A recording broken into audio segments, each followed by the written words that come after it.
My guest today on Catholic Forum is Allison Ellis. She is the founder of Mount Titano Media, and their first book, published by Mount Titano Media, is Finding Our Words, Words That Made America.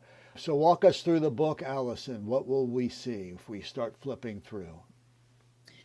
Well, if I may, I would like to let these fine words do the talking. There are speeches ranging from Patrick Henry and concluding with Reagan. I think greatness often requires time to assess and determine what really was great for the nation, sometimes in the middle of upheaval. For example, George Washington was, of course, beloved of many and despised by many. Lincoln as well. And so these things take some time to fully understand. This is exactly what I advocate we do with our families. It's not just a way to restore education, it is a way to restore family time, away from screens and away from scattered schedules. Even 15 minutes per day, reading aloud, all of us together with our family, great words. And if our family means mom, dad, and a toddler or an infant, it still applies. The first speech given on July 4th, it's included, was by John Quincy Adams in 1837. And he said, "You are here to pause a moment and take breath in the ceaseless and rapid pace of time, to look back and forward, to take your point of departure from the ever memorable transactions of the day of which this is the anniversary, and while offering your tribute of thanksgiving to the Creator of all worlds for the bounties of his providence, lavished upon your fathers and upon you by the dispensations of that day, and while recording with filial piety upon your memories the grateful affections of your hearts to the good name, the sufferings, and the service of that age, to turn your final reflections inward upon yourselves and to say, these are the glories of a generation passed away. What are the duties they devolve upon us?" Aren't those beautiful words to read on July 4th? Yeah, absolutely. What's the next one? The next one is Frederick Douglass, spoken in 1852. Freed slave.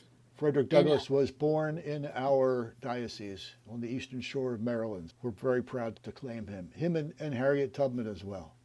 Indeed. Yeah. These are beautiful words from a giant spirit. He said, "Fellow citizens, I'm not wanting in respect for the fathers of this republic.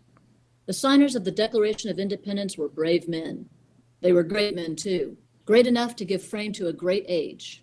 It does not often happen to a nation to raise at one time such a number of truly great men. The point from which I am compelled to view them is not certainly the most favorable, and yet I cannot contemplate their great deeds with less than admiration. They were statesmen, patriots, and heroes, and for the good they did and the principles they contended for, I will unite with you to honor their memory." Those are the words of a giant, a man who was raised in chains and was essentially self-educated. Yeah.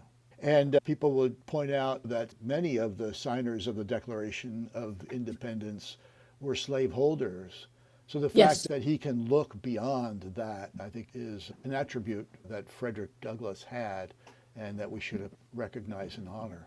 Absolutely. It's something to emulate. There's so much either or in the public sphere today. And even the generals who opposed one another in the Civil War, and slaves who were freed from oppressors, who in theory were the defenders of freedom, they were big enough to acknowledge what was right and good in those others' efforts, and also to admonish them to mend their ways where they were wrong. Right. Yeah, we have another. Please share.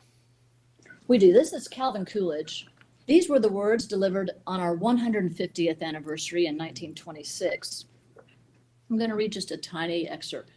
"The American Revolution represented the informed and mature convictions of a great mass of independent, liberty-loving, God-fearing people who knew their rights and possessed the courage to dare to maintain them." Visit mounttitanomedia.com today to get your copy of Finding Our Words, Words That Made America.